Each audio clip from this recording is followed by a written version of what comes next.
Welcome in. This is Thank you. the Thank you. legacy, right? Uh, I I am the legacy of Jennifer Ant Kaiser. This is Andrew Joseph, and we're back for another hopefully spectacular and happy New Year for you. The first episode of the year that we're about to drop, and we're going to do something a little differently today. Once again, we have another special guest. Every one of our guests are special, but I mean, it gets even more special when we bring more and more people on and get their various perspectives of everything. Uh, let's dig in. First, I gotta drop the ad. Plug for fanghornforesters.com for all your woodworking needs, necessities, knickknacks, woodwork, wood building decks, etc. Uh, Anything that your little heart desires and needs and wants, and you're willing to afford the payment to. Let's start small business together.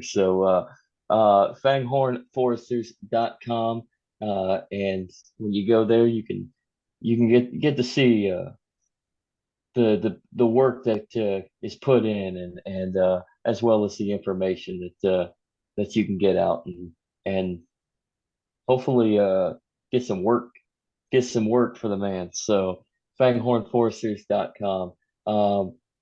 With that, let's jump into the show.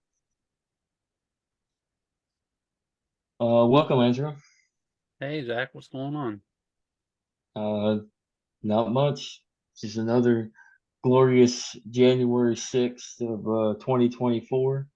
Hmm. Um, as we speak, there is a gigantic water buffalo man that's sitting in Nancy Pelosi's seat, or former seat, I guess. It's been 3 years. Um, there's like three or four feds next to him, so it's hard to tell if they're trying to apprehend him or they're buddy buddy. Oh, they're buddy buddy. Never mind. I think he's a snitch. Hmm. Well, Nancy Pelosi's So, got a water buffalo side ass, so this makes sense. of course, if you asked him, he'd say he wasn't a snitch but we don't know. We don't know half these people. We don't know if they really are going to prison with no due process of the law and waiting all these ample moments of time before they finally see a judge. Odds are they're probably sitting at home hanging out. Yeah. So smoking a doobie, which is what we all need actually. Let's bring on our guest though. He goes by Realmadmaxx on the Twitter X spheres.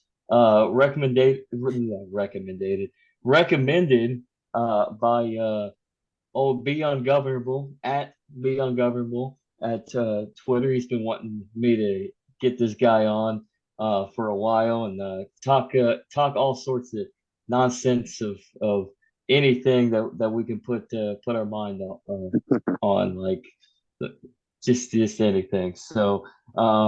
He's been really on it about wanting us to talk about Nazis though. I brought Realmadmaxx on. Let's let him introduce himself. How you doing today, sir? I am doing quite well this morning. I'm excited to have conversations of all sorts. I do want to give like fair warning to people that I'm just like a guy sitting in my like half garage thing shouting into my phone. So if chickens or other people walk in the background, that might happen.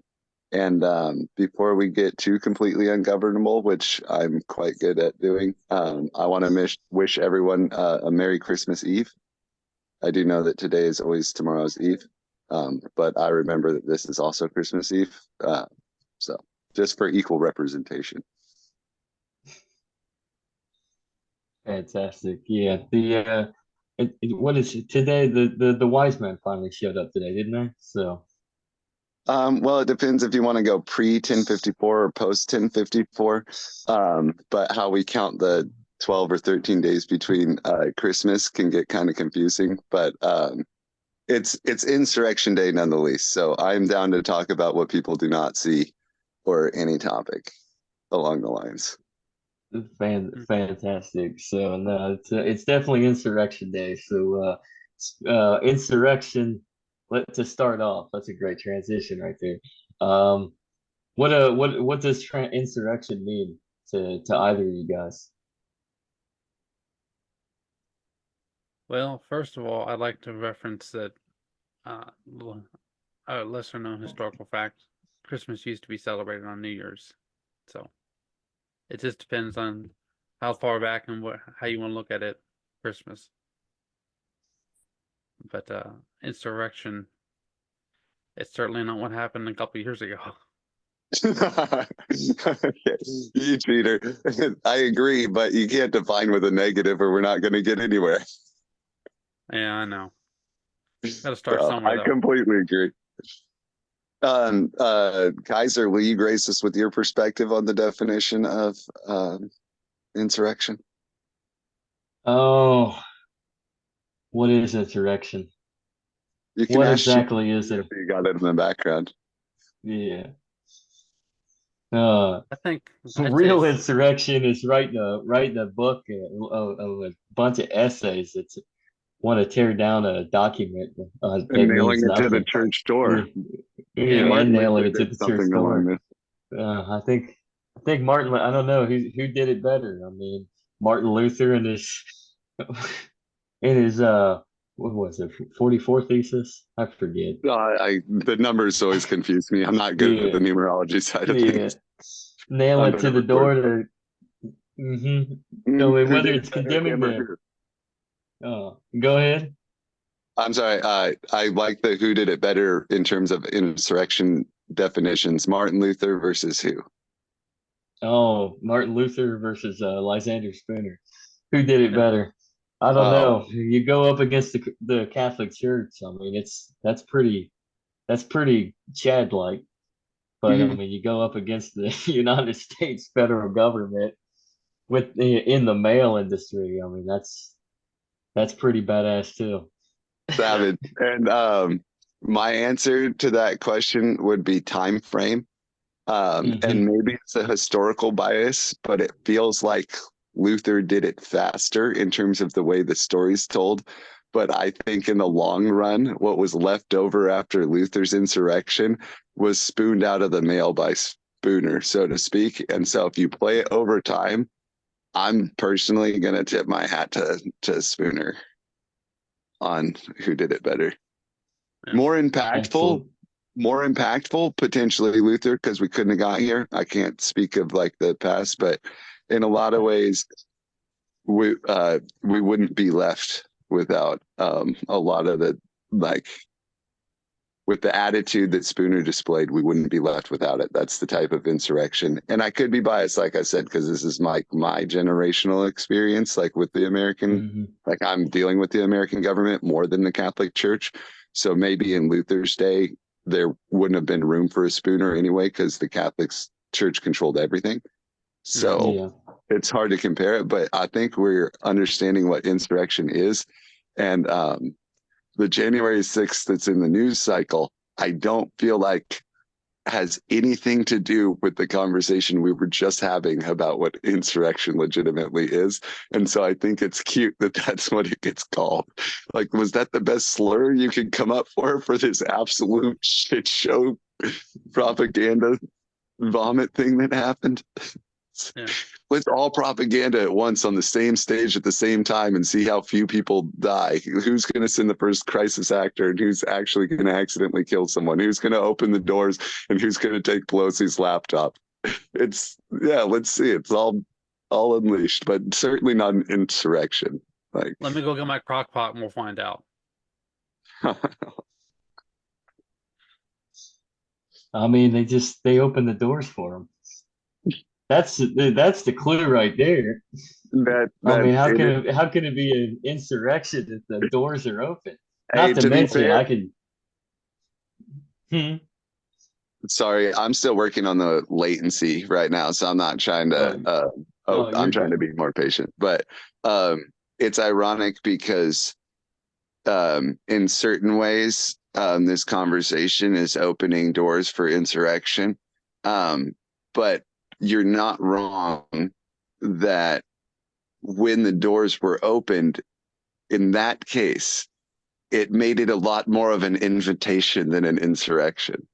But then, like meta ironically, this conversation is an invitation to insurrection in certain ways.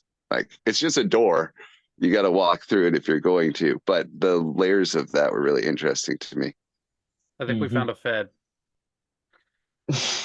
County worker, actually. County work. I clean things up for the government. Hey man, Yeah, what hey, about work, right?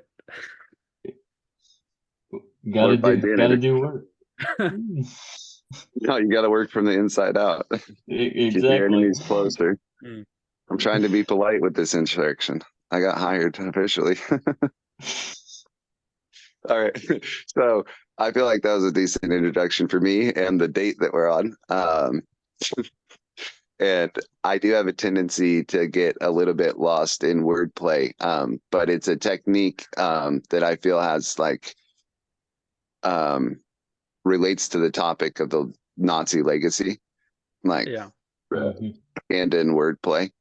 And so a lot of times when we get on serious topics, I use my words backwards and forth to play propaganda on both sides because yeah, like if you look at the flag, it has two eagles. Like that's why the paperclip went in two directions and created twin towers. Just in terms of like the higher ranking, and this is just historical, right? Because like after the dissolution of the Nazi party, that a lot of high-ranking officials were paperclipped over to the U.S. There was also a paperclip that went to the USSR, and there's some kind of competing teams, and there's a crazy paperclip before that that has to do with the Norwegians. But we're just going to start with the two for right now because the flag has two heads, like the eagle has two heads on the flag. And so we're one of the eagles over on this side, very much a one headed eagle, like we're the us, and on the other side of the world is like the usser,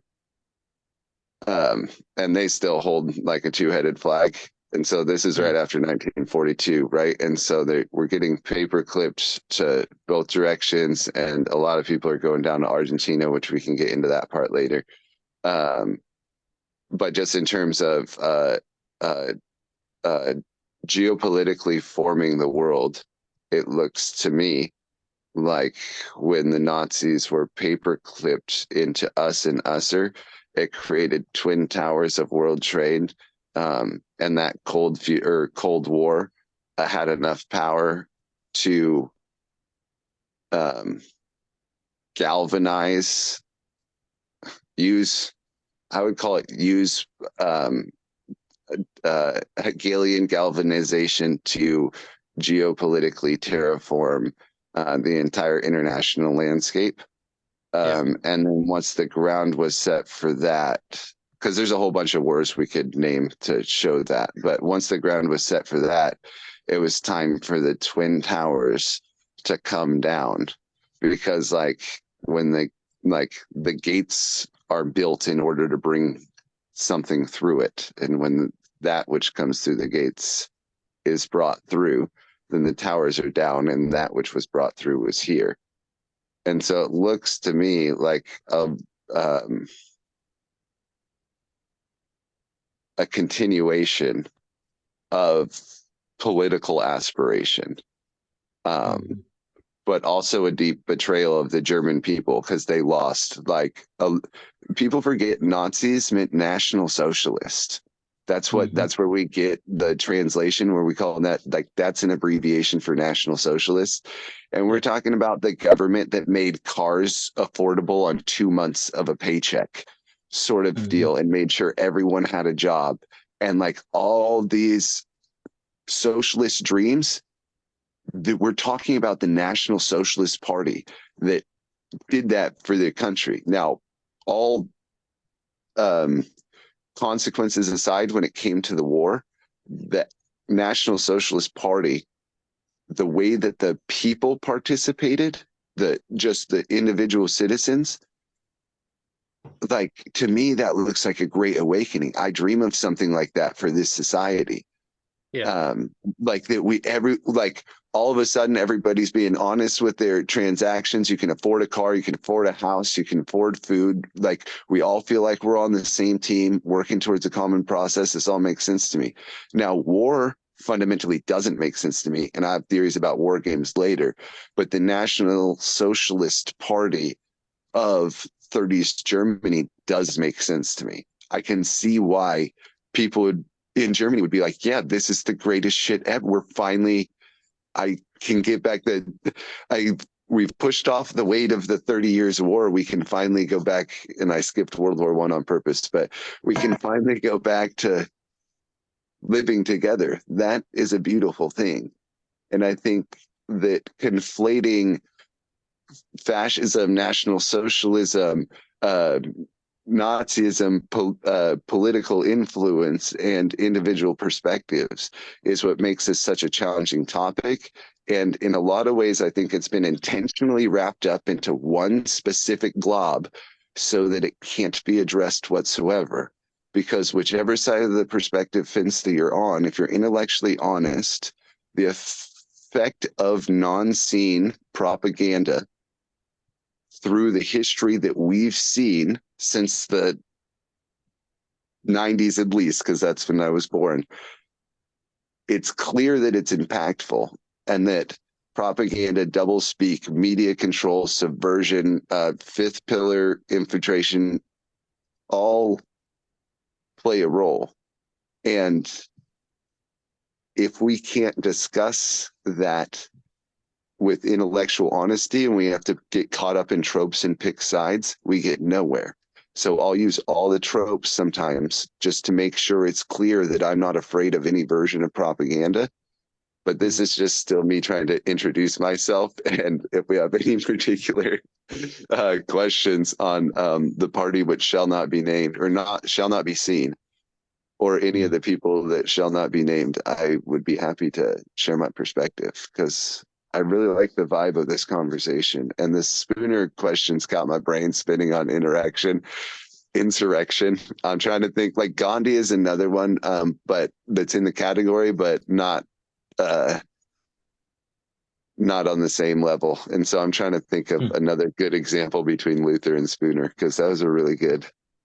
Those are champions right there.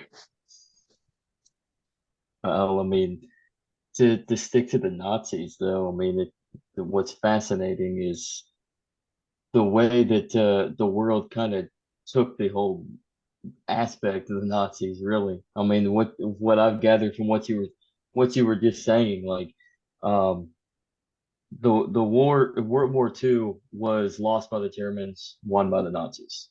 I mean, I That's mean, fair to say.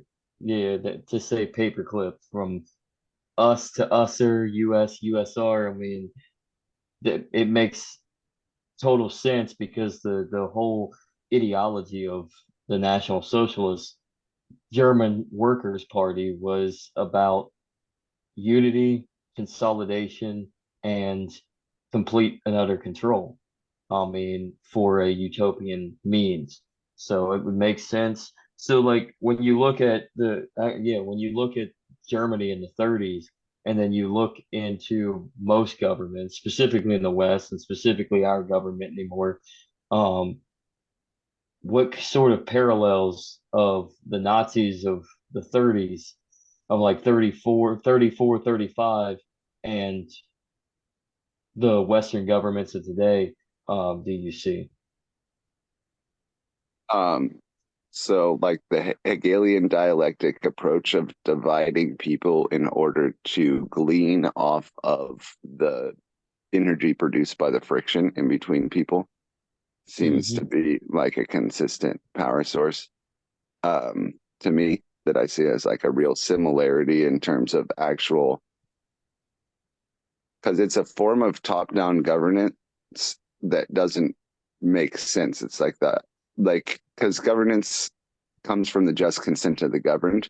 So to force people into enough friction it's just a weird inversion of the system, which I see happening now. And I feel like that is to some degree what was paperclipped on to the German Workers' Party, and the paperclips are what survived because they like went to the us and usser. And real quick, I thought of my champion that I want to bring to the ring, and I think it's appropriate. 8th president of the United States. Oh, The that only was Andrew Von Jackson. Braun that made it all the way to top Dawn. It is a very interesting character, Werner von Braun. Certainly not related to the rest of the presidents, which is fascinating. Because regardless of how many presidents you think are related, it's been pretty well proven that Werner von Braun is not part of that family, whichever family or groups of families or however. It's just interesting. It's the one marker, 8th president, and what he did insurrection-wise is, and this is how dirty it is. This is why Spooner's always got to come in later. He essentially activated the concept of being all on the same team politically instead of having our individual identity. Like, he's essentially the founder of the American political party. And then it's interesting because he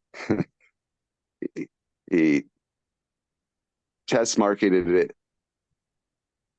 to help. He was called Jackson's magician. And like, this is all really important stuff because of the financial system is one of the biggest parallels. The financial system is one of the biggest parallels of the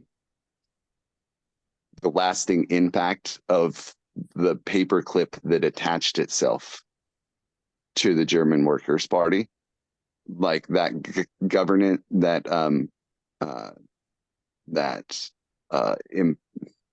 implied form of governance that produces enough friction to keep people in enough fear to compete, is very much tied to the financial system. And the American financial system, the way that the dollar has been done financially, it is very much related to Andrew Jackson's competition with the Fed's not Werner von Braun. I knew I was going to say it the first time. That's why I said 8th president. Martin Van Buren. That's beer slip of the tongue. I'm sorry. I mean, Nazi topics get stuck in my head and I misspeak sometimes. But he was called Jackson's magician. And then the bank crashed while he was president.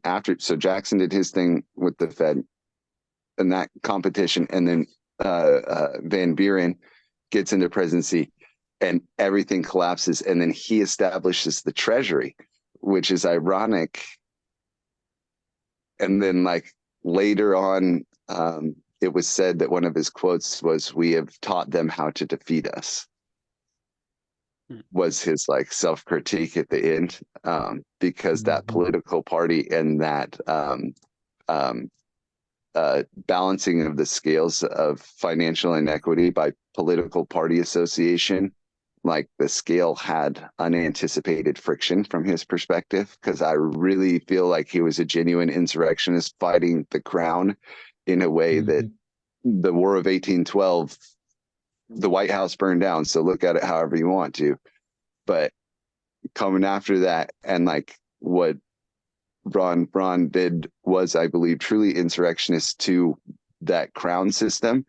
And then for him to have said, "We've taught them how to defeat us," I feel like is another callback to Spooner, because you have to have those really, really base principles of scooping out every little bit of tyranny.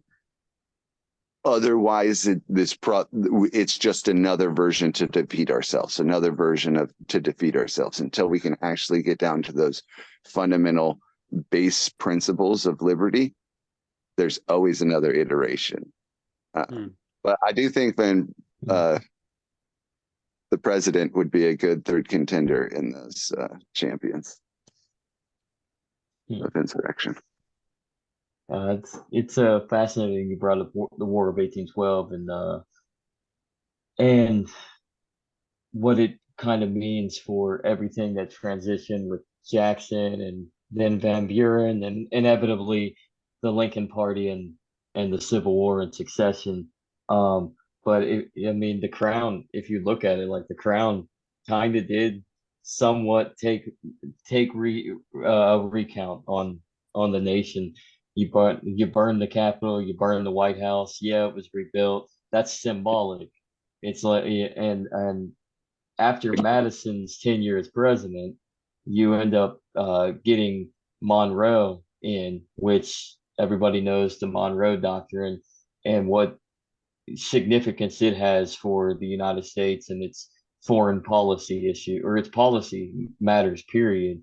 And you also have certain doctrine or not doctrine, but certain regulatory laws and policies passed with the amendments of the Missouri Compromise that come into play that kind of wheeled the South into contention with the North, but kind of quell everything I mean, the Civil War could have started in 1820. It didn't because we compromised. I mean, and then we compromised 30 years later in 1850 with the end of the Mexican War. All this happens after war, of course. War and concessions of land, new land. Who knew, right? When you're an imperial power, you're going to aggravate more souls and cause more conflict that leads to insurrection. But it does seem like uh, presidents after Madison were more in line to that imperialistic war hawking nature, more foreign policy based on expanding the United States beacon after the War of 1812. And then Jackson sort of delayed it. He cut, yeah, I mean, like after the War of 1812, what did we get?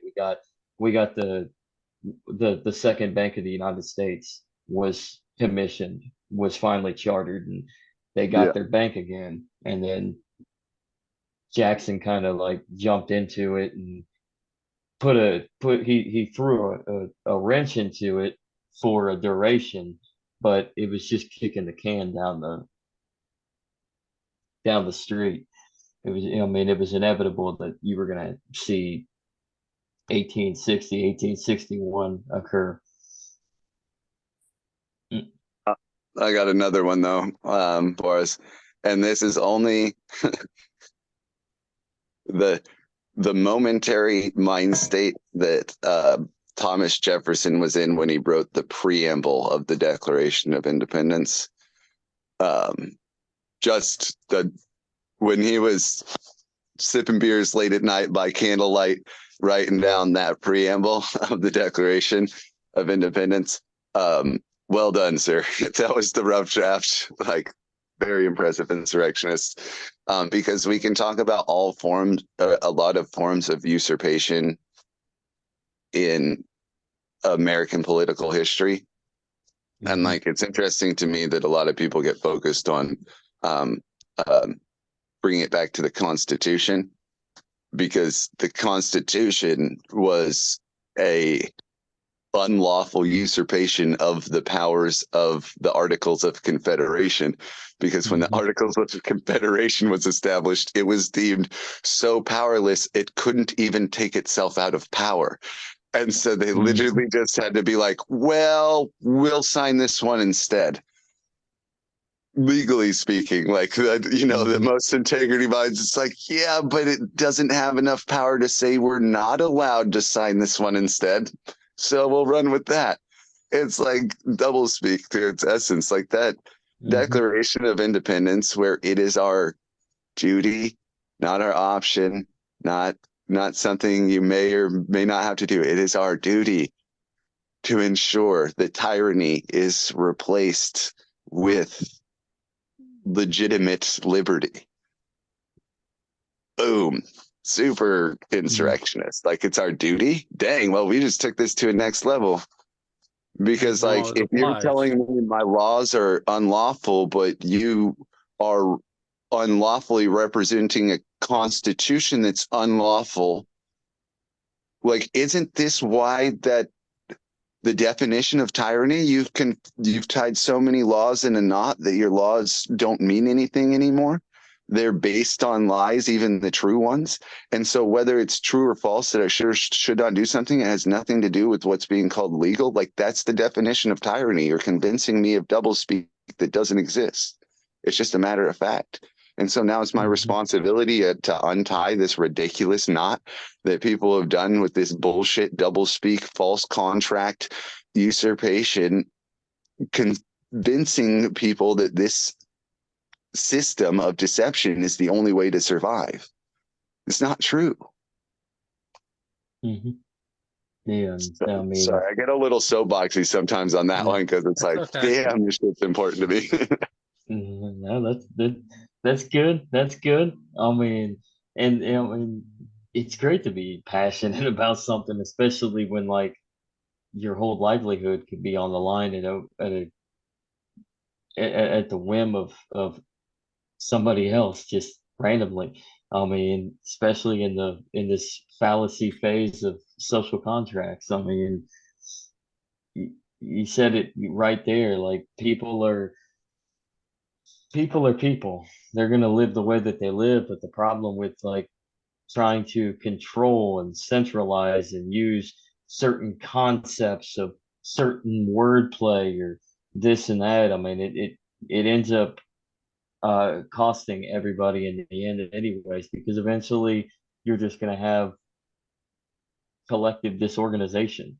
To what? I mean, where everybody's going to just start killing everybody or harming everybody in some way because everybody wants to rebel against what they foresee as a threat to them, but they've been collectivized to think that there's one shape of aspect of living that is superior to another to all other aspects of living when in reality people can just learn to just let things be and live and let live and leave each other alone. I mean, if you don't want to cooperate with one another, then walk away.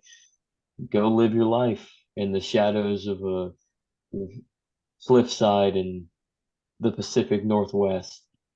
I mean, or go live in a humongous big city that is cram packed with all sorts of different diversified peoples and communities. I mean, that you can greet and I don't know, I don't know the word for it, that you can experience. There you go. I mean, there's different experiences for everybody. Or you So, can and immigrate to a hermit kingdom. mhm. I I wouldn't heard the suggest shelves are going already to. full. I got to find a new one. I wouldn't suggest going to the Hermit Kingdom, everybody. Although they'd probably accept you.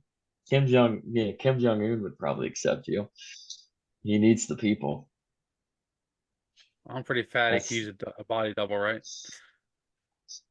yeah, yeah.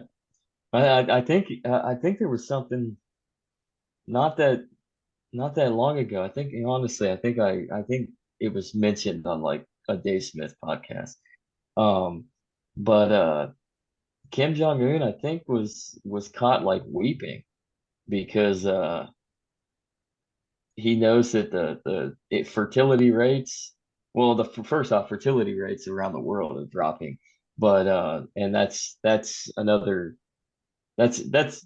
conversation for another day that we can go on of why that is. I mean, and it has a lot to do with with politics and economics or lack thereof, but like Let's the just call fact it that eugenics. yeah, That's a shorter eugenics. term for it. Yeah, that's an even better term. But I mean, he was like, I guess accordingly, he's saddened, or at least the show was he was very depressed that the fertility rates in North Korea are dropping. So Um, wonder why that is. You be the judge, I guess. But I They guess might he's be under a sad little because stress. maybe Stress kills. stress does kill. Mm-mm. Well, I know that I Uh, saw a couple years ago that the North Koreans were trying to read the doctrines of the Nazis so that they could get their economy up and running. But that's neither here nor yeah, there. they went with the Soviets instead. But Mm. when that collapsed, the one kind of like, I don't want to say influencer person, but the most famous North Korean defectant that's been going on tours. I can't think of her name, um, but Mm. she came from North Korea. Um, uh, she said that the when the Soviet Union collapsed, they had. She said it publicly. They had this sadness in North Korea. The leaders did because they realized the only way to continue to survive was to just have less people. And so Mm-hmm. now they're having the sadness of the spiraling downward idea that to stay in power, I need to support less people because it's a Mm-hmm. regressive if you carry it out to its logical conclusion. That's why top down governance doesn't work. Even if you want more people or more slaves or less slaves, it doesn't work. Yeah. Mm-hmm. Try it. But look at historical examples in either direction. And never subjugation has never been included in the answer of a healthy society. I mean, it goes back to we don't have to go back that far to even the Nazis. I mean, look where it sent them when they started the final solution phase Yeah. of the Holocaust. I mean, you start So sad. liquidating all the assets of your slave labor, all your prisoners that you've been using as slave labor. I mean, to make everything run smoothly. I mean, you start realizing a society is on verge of collapse, and they were going to get railroaded and lose that war. Like they once they started going full scale organized on an industrial level of mass slaughter in like 1942, I believe, the war was practically over. Like it was just inevitable. They were just basically holding off, waiting. I mean, there's a reason why the Nazis also wanted the Allies to be the ones to surrender to, and they were even trying to assassinate Hitler themselves so that they could easily surrender. Because I mean, obviously Hitler wasn't going to surrender. I mean, as you can see at in his bunker, whether he killed himself or not, I have it's such a another story. controversial opinion about this topic. Yeah. Well, let's stay on that topic. Did Hitler kill himself as the Soviets were bombarding and No, slamming into Berlin? no, but that's not the controversial part of this topic. No. I think it's clear that he did not. But the story doesn't even. I understand why that's a good sign off story to write, Hmm. but when you put the wheels of power in perspective of what's going on, there like there was no legitimate Führer putting a pistol to their head in a bunker. That's not something that happened, Hmm. in Just my think opinion. about it. But that's not How even the did, controversial part, in my if opinion. you're surrounded, how do you escape to a submarine to get to Argentina? If you're the Führer, how do you get surrounded? Yeah. The Yeah. controversial, I, my controversial take is that there was a very different reason why the SS was trying to take out Hitler for quite a while. Hmm. Very different What? reason than told. Because it was discovered that he was the British asset. He was the Rothschild's bastard son that had all of the specific life trauma geared right for him to be a failure in the war and a dying mother and rejected from art school despite all his talents and pinned in the position and one of the greatest orators that ever lived. Complete British asset the entire time. Okay, so here's where it gets hyper controversial. I think that yous are just a sound. Yous were trees. Yous were me and yous. Hebrews, Israelis, religions, different than yous. When the yous were burned in the Holocaust, it was me's and yous. That's why the SS started getting everybody down to Argentina as fast as they could, because the final solution had to be played, because the will of the workers had in fact overwhelmed the asset of the ultimate Führer. It wasn't based on that. That's why the SS was trying to assassinate him. I'm not saying he did it, like everyone's playing their role or anything, but politically to me, it just makes sense that now it's time for the final solution. Start burning the people, and then the SS is just like, we're getting all military assets are now just removing people from this situation. They hit the nuclear option in the true sense of the word, not in the Hiroshima sense. And we can get into how many times you can split an atom bomb later if we want to hop in time, like hop in time or become the death of worlds. But in this specific world of the Holocaust, horrible things happened. People died, people just like me and you. So 6,000 of me and yous died. That's 6 million. Sorry, that was goddamn. That could be taken as a dog whistle, but that's not. I really meant to say 6 million men use like died there, and it was a horrible thing. And that final solution was absolutely disgusting. And to me, the only way that it makes sense.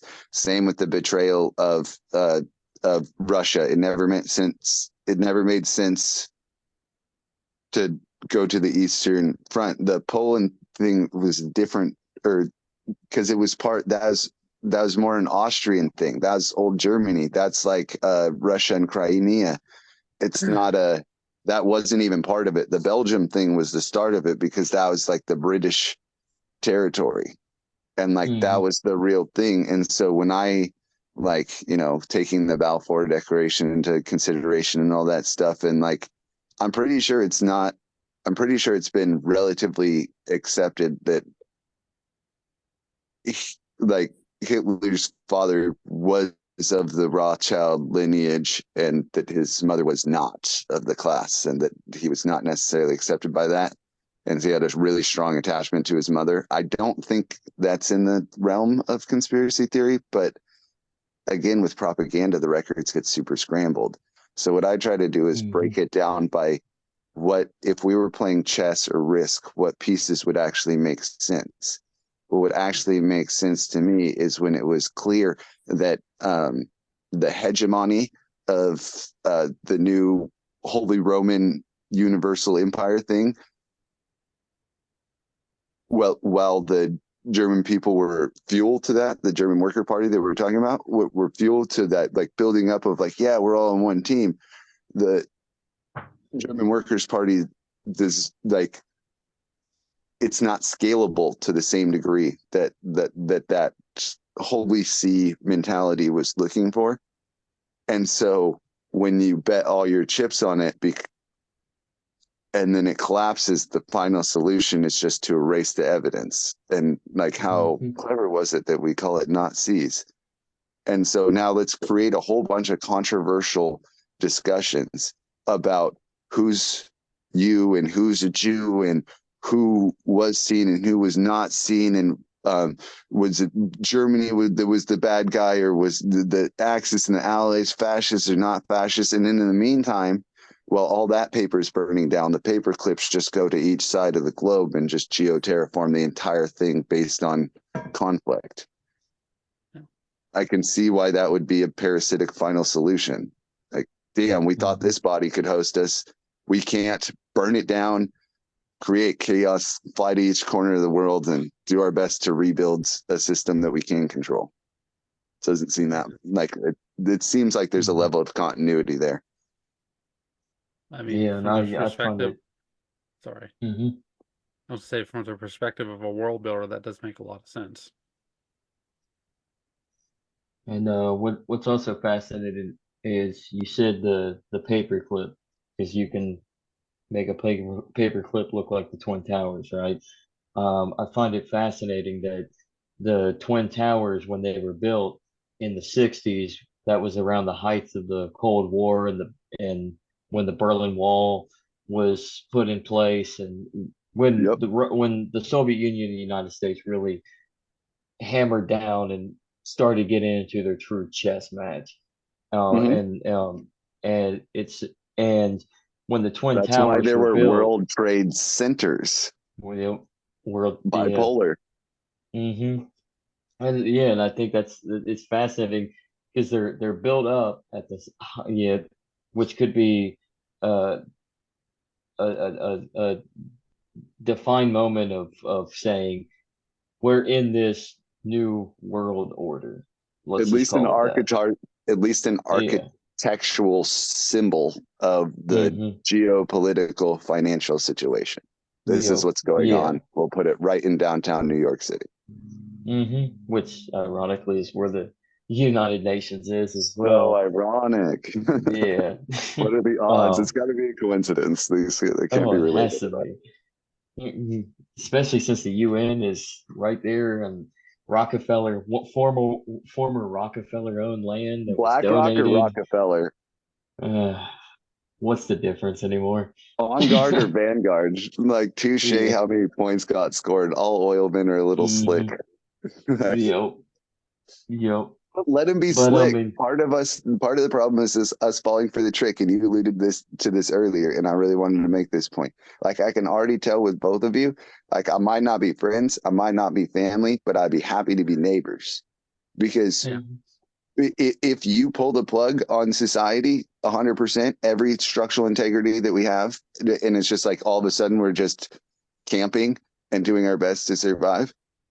My first strategy as a human is going to be to team up. And the first people I'm going to try and team up with are the people around me. Even if I don't like them or the way they do things, just knowing that we're on the same team is helpful. And I consider that neighborly love.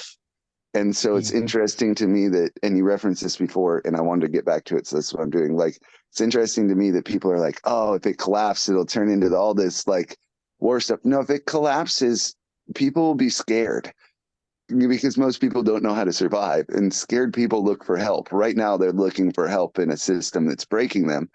Um, mhm, it's like literally the mirror inflection of biting the hand that feeds you.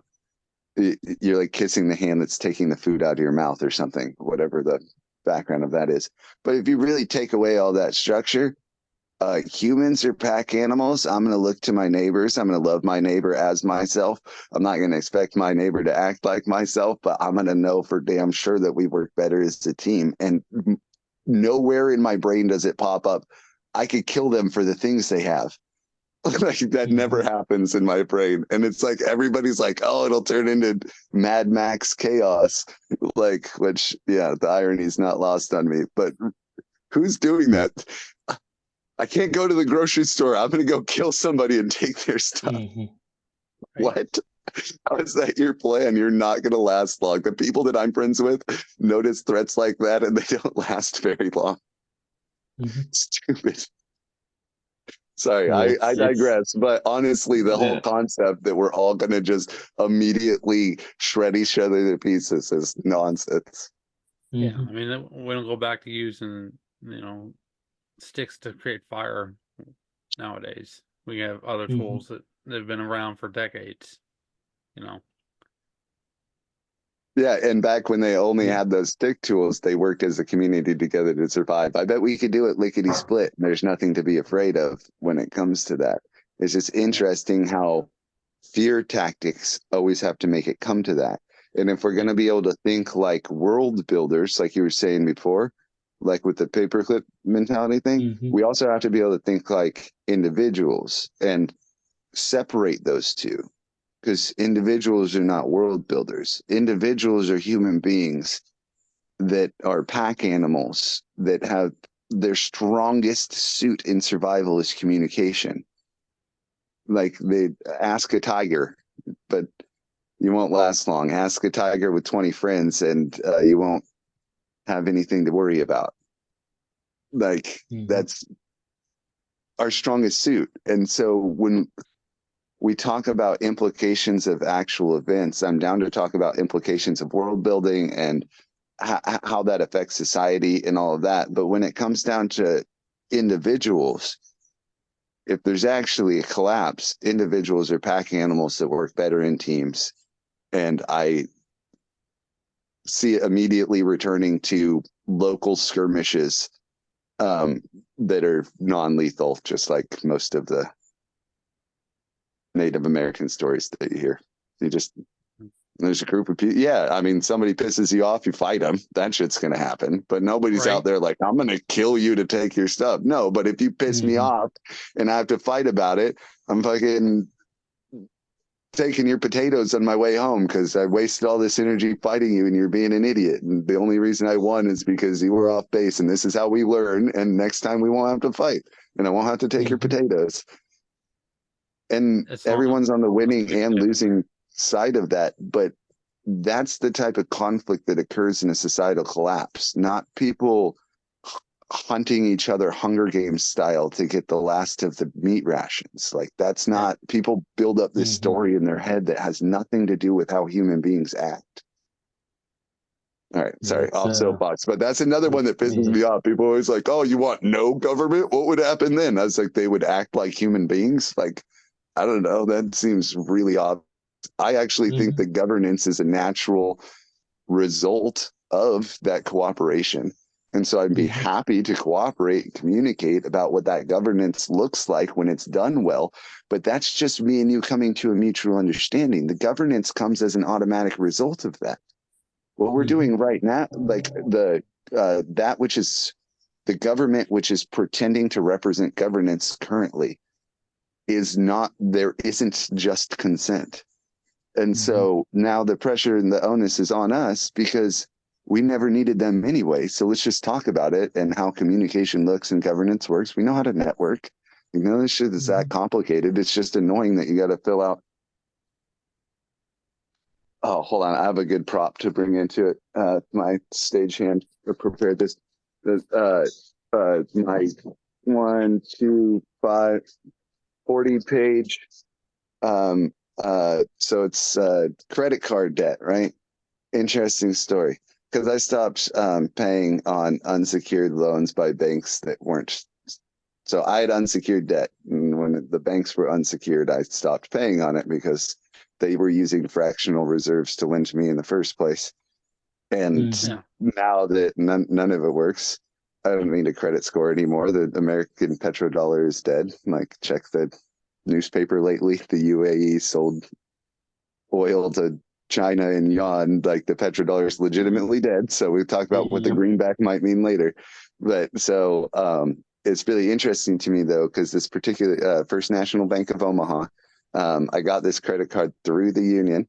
And I got a credit card, and because I saw the end was near, so I applied. I had a decent credit score. I applied for everything and maxed them all out, and it just stopped there. That might have been a little bit rude, but it wasn't tenfold like fractional reserve banking is. So we can compare notes in court. But so that's what I'm doing. Actually, I actually got small claims courted by this one bank, First National Bank of Omaha, $3,000 for a personal loan. $9,000 for a credit card. So I filed my apt response, like, yeah, I'll show up and talk to you about what these debts mean. Let's talk about it in court. Because I know, like, my Bill of Rights. So Seventh Amendment, if the dispute becomes more than $20, I have a constitutional right to a jury of my peers. So if they want to talk about what it means, because the small claims, if I didn't respond, would have put a lien on my house. Well, I already have a second mortgage. It's at 4% interest because it was secured. This credit card and this personal loan were unsecured. We both gambled on our reputations, and the reputations collapsed. However you want to add it up, it wasn't secured. So my only response, I'm not saying I don't owe anybody money or I didn't spend that money. I'm not saying that whatsoever. I'm just saying you can't put a lien on my house or garnish my wages because it was unsecured. It's my only feedback, right? So it's fascinating because the $9,000 credit card voluntarily dropped by the lawyer. The $3,000 personal loan, I've got adjudication on the 17th. I chose adjudication because if I'm not happy with or arbitration, sorry, what tomatoes, potatoes, they're always mixing up their words.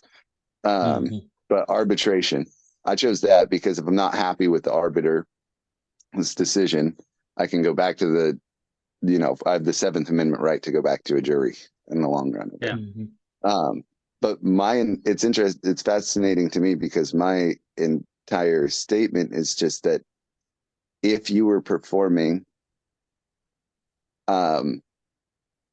lending money in a way that was secured by my assets, your market rate would have looked more like the other loans I have that are secured by my assets, which is 5 to 6% at the time, not 20%.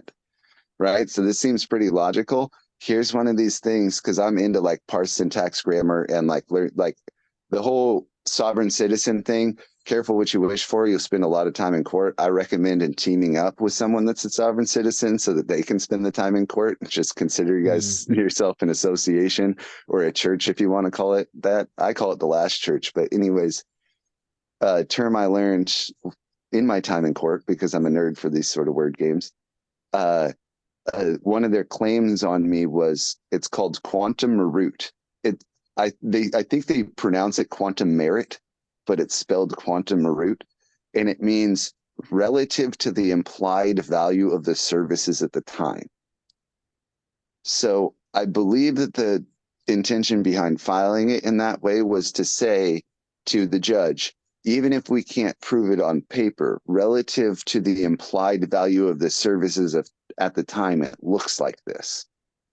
But it's interesting because if you pay attention to the words like quantum merit, I'm not going to bring up anything that wasn't brought up in their contract and their claim. I have nothing to say other than what they said, just commentary on it, because quantum merit is exactly why I know that I do not deserve a lien against my house or garnishment of my wages, because by quantum merit, the value of a service of a secured loan does not land in the 23% range.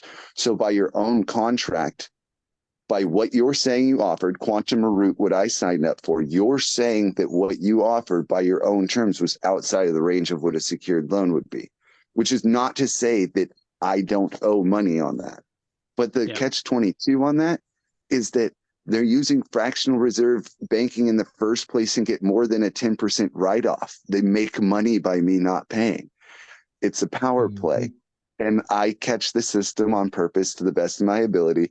I literally, when I turned in the paperwork that said I'm willing for the judge to choose my adjudicator, the person I handed the paperwork said, hold on one second. No one's ever turned one of these in.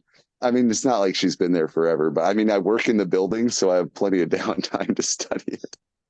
Yeah. It's crazy stuff. Sorry, that was a long aside, but taking power and teamwork and financial responsibility, independent responsibility is all accessible currently. Doesn't take anything violent. It's a permissionless revolution because I don't ask permission. I'm just me. You don't ask permission either. Like I can tell just by the way you carry yourself. I'm not in a position to ask people if I'm allowed to do stuff. I try to be respectful and learn customs, but I don't really ask permission. So I don't need permission for this revolution. Nothing I do has to break any of their rules because I'm better than that. And their rules don't make sense. Sorry, soapboxing again. This shit gets me super excited though. Well, not only that, but like if you follow their rules and then break them in some capacity, I mean, which inevitably that's going to be the case. I mean, you're going to have their strategy of revolting. What does the state perceive revolt as? I mean, it's all based on perspective. I mean, look at the difference between going back to January 6th again.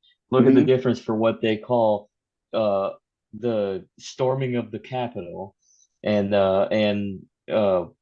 Buffalo Man in that's what we're calling them in Buffalo Man in January on January 6th, and then look what the established state doesn't consider insurrection just less than a year prior.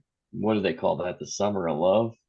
All the cities just going to hell and back. I mean, people just violence, looting, businesses and public buildings being destroyed. I mean, there's a difference. So like, so what is insurrection? I wouldn't even consider either. I mean, I wouldn't even consider the summer of 2020 an insurrection either. That just sounds more like, depending on where you are on the fence, um, that's either controlled opposition, government assets, uh, committing all the violence and the looting, or at least uh, controlling it. I mean, establishing it, the what is the word I'm looking for? The baseline, the stat they Yeah, had, they create the base for the the chaos in foundation. the organization. So I mean, so you either have that or you have a legitimate insurrection where people are actually going and rioting for a real reason to overthrow some sort of aspect of government. Of course, nobody really was overthrowing anything. They were mainly just they were wreaking havoc and destroying anything in their path. Most people were probably just pissed off. And then you had the violent ones that came out and said, I'm going to use this to my advantage and do whatever, do what the purge is all about. Let's make the purge real, everybody. And then you have January 6th, which is an insurrection. So make what you say. What is government or the state or the established beings of authority going to consider insurrection? I mean, they're going to go off of their subjective perception of what they perceive is going against them. I mean, and in comparison to summer of 2020 and January 6th, 2021, January 6th looks more like it's going against us than summer of 2020, where it actually looks more like we need the chaos. We need the division. We need this violent outbreak so that we can come in and restore order. So, I mean, and it kind of goes down to what I was trying to say before about the World Trade Center. It was built at the height of this world economic and political order, kind of the show, kind of the proof, the beacon of this new age that we're in the 60s. Cold War ends with the Soviet Union falling and collapsing, and the United States becoming the sole superpower in 1992 or 91, 92. And then 2001, the lead up of 2001 that resulted in the destruction of the World Trade Center. Well, what does that mean? That sounds like to me, and this is why I truly believe, whether it was an inside job or not, it was utilized in an orchestration of creating something after, using the aftermath of one destruction for the solution of another. So now you no longer have the World Trade Center. The Twin Towers are gone. The Pentagon's been hit. I mean, the world has changed forever. What are you going to use it? Well, we're gonna start our new sequence of total terror and or total control and terror, both economically, politically, and militarily. We're going to start the war on terror, and we're going to create the we're going to create the aberration of the surveillance state to contain our power, because this is it. Like this is our next step of what we need to do in order to make sure that we are the established authority over the masses. How do you break out of that? You just don't participate in it. You try to figure out ways to just disassociate yourself from that. So you work a little counter economically. And yeah, does that mean that Counter you'll go to economically. I've never heard that phrase before. You're coining that one. Oh man, at least in my brain, that's awesome. You work a little counter economically should just be like the title of the entire episode. Fucking love that one. That'll be. That'll be. Dude, that's so good. It stood out to me. It's so unique.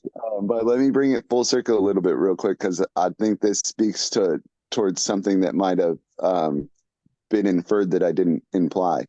Um, I don't see paperclip Nazis. Like, if you've been tracking along with the whole conversation, you know what I mean by that. Mm-hmm. Like, I don't look at paperclip Nazis as the root of the problem.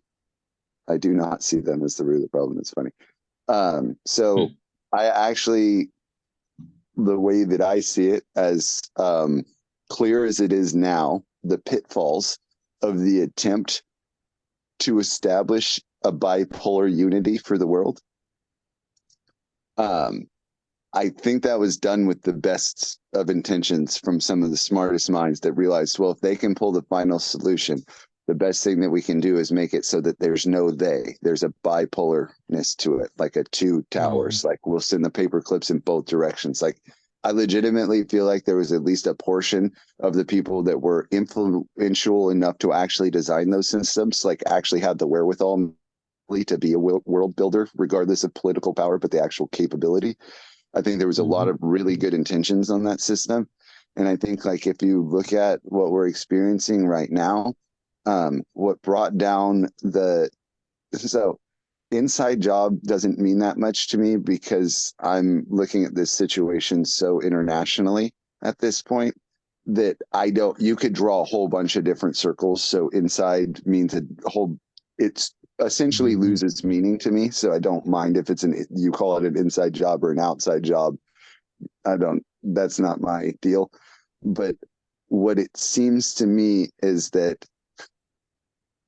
the falling of the Twin Towers had a lot to do with the bush that was burned but not consumed. Like oil, we burn it to prove that we are just consumers. And that is enough of a friction point to short circuit the Twin Towers and collapse them. The interesting part that we're facing now is that petrodollar established by the Bush, not the Bush that went to pay in the Middle East for oil, but the previous Bush that established the petrodollar. Like, and the Bush was not consumed, and the other Bush, it was not. There was definitely something burning. It was probably oil, and the Bush consumed a lot. Right, was enough to short circuit those Twin Towers. But what's interesting about the time period we're living in now is the first time, it might have been this year, probably the end of last year, but within the last month is the first time that it's ever come across on international propaganda that oil has been purchased with a currency other than the US dollar. The petrodollar, that which was the solution for the fractional reserve banking because of the growth rate on energy consumption, stopped now. So we can talk about BRICS and competition and everything like that, and that's all interesting to me. But the petrodollar, by definition, no longer exists. And the Bush that established it, maybe the collapse into maybe the bipolar world collapsed into a multipolar world where we can return to being neighbors. And so maybe it wasn't that bad of an idea for a couple of paper clips to build a structure that would collapse for one specific reason, which is somebody trying to consume all the power of it. It's kind of like what happened between Tesla and Tuscania. Like, you can accumulate power, but when you consume it, when you consume accumulation, it gets very powerful. The results can be shocking. It can light a whole oil field on fire.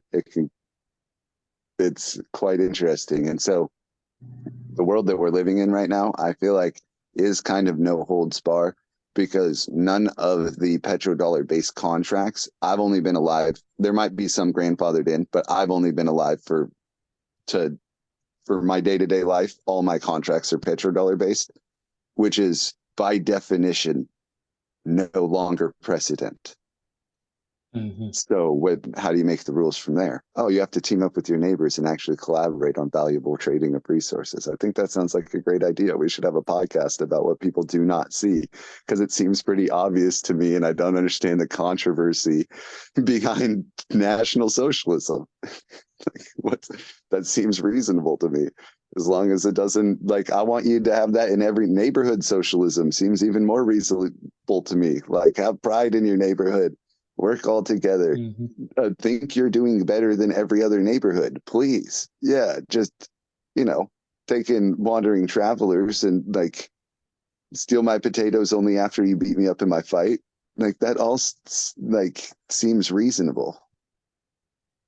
And instead, it's like, you're going to own nothing and like it. World economic, total control, digital surveillance, and like everything in the dark is going to be brought to light, so you can surveil whatever you would like to. I don't actually own anything. I just take responsibility for things that mean something to me. I was born naked and I die naked. So I own nothing and I like it. And you can surveil whatever you want. And the idea that my governance could put together resources within 15 minutes of me sounds like a high functioning neighborhood. But if I say it really scary, like Santa Claus Schwab is coming to steal your children on Christmas Eve or something like that, then it can create division. But these human behaviors aren't really that scary. The world it happened and collapsed. We had to go through this. The kingdom of heaven's at hand. Just reach out and grab it. The teamwork's there. I mean, we've demonstrated it right here. Like I said, I already would 100% consider you guys neighbors. I'd be like, yep, teammate. I mean, I might have to leave him over in his hermit kingdom, but his hermit kingdom doesn't like shoot missiles at people just for fun. So I'm good with it. It's not an inside job, an outside job. It's an odd job. Better than a rim job, I always say. Sorry. That was inappropriate. Parents, cover your kids' ears right before that one. And honestly, just go let the kids play. Yeah, seriously, if you drag them through this thing, you are one hell of a parent, and B, like on some other shit, bro. I mean, this is real talk. Every kid should know it, but they should, teach it to them in a different format. Yeah, let them be a kid. They can learn this stuff, but let them be a child. Don't just drag them out in the negative land, because it can I get a am little kind of depressing. hitting my time limit on this, but I wanted to touch base on one last controversial topic since you brought it up, and it's really important to me. Like what it means to like take care of kids. So there's a really big movement of Save the Children. I'm sure you probably heard this catchphrase before. And I could not agree more with letting the kids be kids to the fullest and most honest extent of that. And I don't think counterexamples even need to be brought up, because if the kids are being kids, then they're being kids, and that's the only goal. So I think one of the big things that's being overlooked by a lot of the crowd that really supports the Save the Children slogan is that which is consuming our children is our financial burdening of them. And I don't just mean financial, but like resource wise. We're eating their future in every way, shape, and form with the way we're doing society right now. You can blame it on whatever specific group of cabal you think is good at dancing around in red paint. That's fine. A lot of that shit is unfortunately true. But ultimately, societally, on the grand scale, the choices we're making to consume future resources instead of providing a space for our children is what's eating our children. It's not any specific group. It's our inability to put it together to leave them with more than they started with. And I think that's a really important note, because we have to take personal responsibility for the future of our children. It's not them that's doing it to our children. and I consider my neighbor's children my children because my neighbors are like me and we want things to be okay for our children, that's our responsibility. There's no them that takes it away. We do it. So yes, save the children. Establish a neighborhood. Stop telling me about the they that is hurting your children. I don't care about they that's hurting your children. There's a million theys that could hurt your children in a million different ways. And newsflash, while you're trying to protect your children, you're probably going to hurt them in like a million different ways, but it's way different than the theys you're imagining. So take responsibility for your actions, team up, and actually provide a space for the children. Stop chanting in the streets to stop the cabal. What the fuck are you talking? Like, I understand the heart of the matter, but do they really have that much power to where all you have to do is be anti them to protect your children? That makes no sense to me fundamentally. So I appreciate the heart of the matter. That I tend to be a little bit controversial in the way I say things, but I think you understood where I'm coming from. Like, nobody out there saying save the children. I do not disagree with that. I do not support Balenciaga. A bunch of this shit's super duper fucked up in ways that are not even worth getting into because I don't like taking in those sounds and images, not because I'm afraid of it, not because I haven't, not because I don't acknowledge it, but because I see the solution of providing a future for my children, of being a healthier me that's focused on a healthy childhood for the next generation. And so I hope that came across clearly because that's a weird one to say out loud. No, it made sense. Yeah. The future generations, that's all that matters. I mean, the only way to help progress the future is to provide something for the right now. I mean, and the only way to do that is to work, just hard work, intellectually and laboriously. I mean, in and relationship. So building relationships, that's basically it. I mean, that's the only way that you can attain for a better future for the next generation. Hold on. This is funny. Give me just 1 second. Oh, I don't know how to turn around my camera. So sorry if this is shoddy footage, but the roosters just walked in to the barn, and we were talking about this before we got started. So I got to show off the cocks that invade. So hopefully this makes sense. You guys don't belong in here just because I forgot the gate. Oh no! I hope you guys got to see them at least a glimpse. Right. I had to show my cocks off, man. We're getting close to the. Oh, well, the cocks like the struts, so Strutting cocks. Glimpse They gotta of the show life of themselves. Realmadmaxx. Well, yeah, spitting the real fast facts. That's what I do. But for me, personally, we've covered so much ground so intentionally that I like to take the time to like digest before I get too deep in rabbit holes. And I mean, we've like hopped over a whole bunch of rabbit holes like they were skipping stones and like landed in like a good spot of the importance of like the future generation and community. Think we call it good for this time and sign up for round 2, I hope. Yeah, sure. I'm down. I'm down to bring it back for round 2. Yeah, we'll definitely have to do it. There's so much more that we can jump into. So yeah, we'll have to definitely bring you back.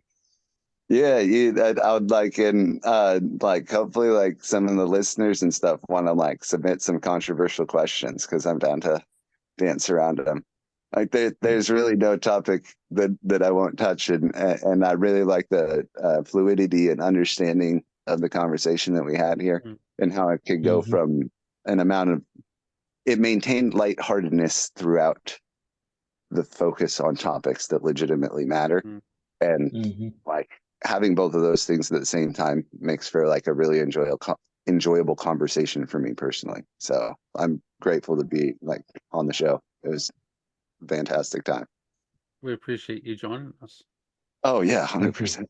Thank you for coming on.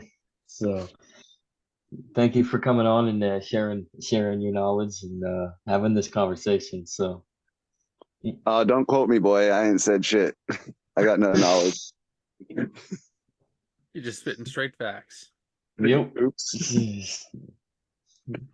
straight facts. So, Yeah. Then sometimes they're Straight not from always that straight, but we'll save that for round two. yeah. Almost thought he was Eric Wright for a second. Oops. Easy. So, I all like right. to be forthright. So you could take that for however long of a time span you would like to. But yeah, sometimes the only thing that's left is the only thing that's right. Mhm. Well, let's get you going for your Saturday on this day that we're recording, and let you get back to your thing. And but before we go ahead and end Mhm. this, Mad Max, if any shout outs or plugs that you want to do, you got the floor. Oh, just myself currently. I'm feeling hyper selfish. And I would like to remind people Merry Christmas Eve. I know it's a little Eastern Orthodox of me, but I'm an unorthodox sort of guy and I live in the West, so I feel like it balances out. Mhm. But yeah, my only shameless plug is for myself. Because if anybody pays attention to me, I'll point them in the directions that I see valuable, obviously. So yeah, at Realmadmaxx, 2 X's. That's the important part. Right. Good stuff. Good stuff. So, anything in Andrew's corner? No, I'm doing pretty good today. Thank you for joining us, Mad Max. It's been real. It was a pleasure. It's been Yeah, real. nice. Oh my goodness. Put that one on the B reel because that joke was way too cheesy. No, that was actually really good. So, well, this has been another episode of The Legacy Right. Again, I am the legacy of Jennifer Int Kaiser. I am Zachary Kaiser. This is Andrew Joseph. You can find Real Mad Max on X, and you can find me and Andrew at Taco Sauce on Telegram, or uh, or head over to the Legacy Right Substack, and subscribe there if you want anything more than just a podcast. Otherwise, uh, hit this episode up. I'm sure you'll enjoy it when it drops, and everything else that pops up, and just keep on doing what you got to do to support. So let's reel it out of here. So All right. peace. Reel it out of here. I didn't even make a single Z Kaiser joke the entire time, and you're gonna reel it out at the end. Well, claim victory. I look forward to the next time. We See you look guys. forward to it too. All right, peace, brother.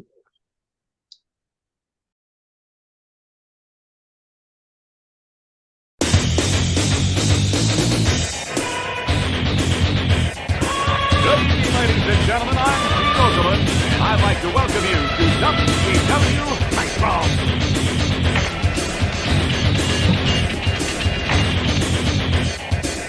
You know, brother, you think you've done what it takes to beat Hollywood Hogan, who wants to climb in the ring and try out the largest arms in the world.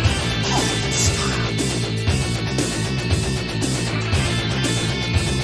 You want to wrestle an inch-long Ric Flair, you gotta be able to walk that out and style and profile. Woo!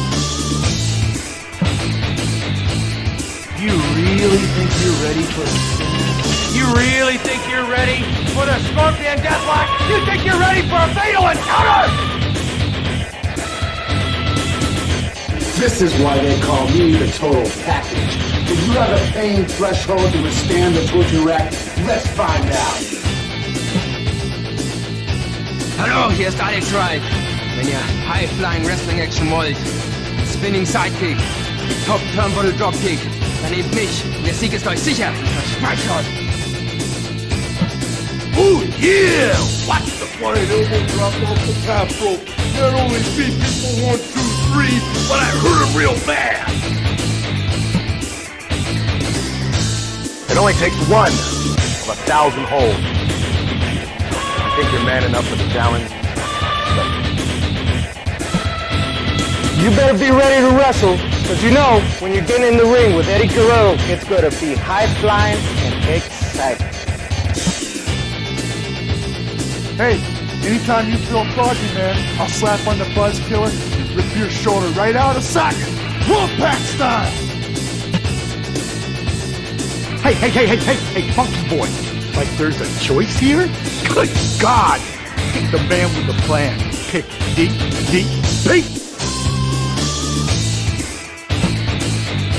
Hey, all you suckers out there, you wanna play the game? You wanna play with the big boy? Put your feet on the button, cause when you go down 110th Street, it's gonna be on like neck bone, sucker. This is Booker T from Harlem Heat, hardcore OG brother from 110th Street. If any of you punks got the gut to step up to the plate, push the button. Yo, Chico, you selected Scott Hall? Get ready for a wild ride on the outside.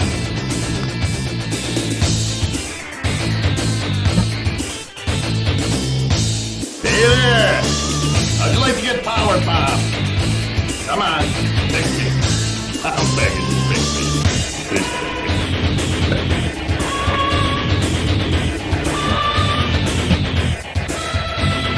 You think you got the courage to step in the ring? I think you're gonna wind up in a snap neck from the choke slam. Technical wrestler, high flyer, brawler. It don't matter what you consider yourself to be. When you're in the ring with the crippler, you're a loser.